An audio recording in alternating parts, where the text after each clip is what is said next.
تا حالا شده جایی بخندید که نباید بخندید؟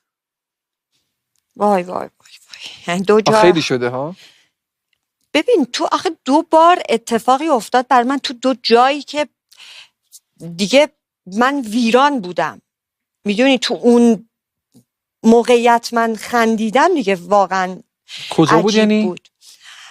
مراسم 7 پدرم بود. خب خیلی شرط سختی بود. همکلاسیای من سال اول دانشگاه بودم، اومدن لطف کردن و یکی از همکلاسیام که یه آقایی هم هستش که الان یکی از بازیگران درجه 1 و کارگردان‌های درجه 1 آقای هادی اجازی فراز، همینجا بهشون سلام عرض میکنم. عمو هادی سلام.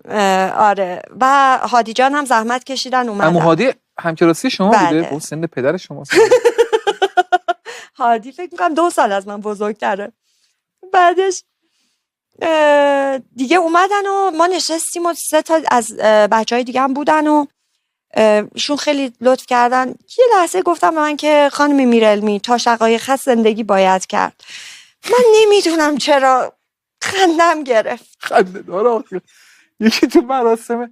چرا عمو هادی چرا باید بگی تا شقایق هست زندگی باید کرد؟ خود هادی یادش نباشه ولی واقعا پس من نمیدونم چرا اون لحظه خندم گرفت. خب خیلی هم قشنگ حرف زد.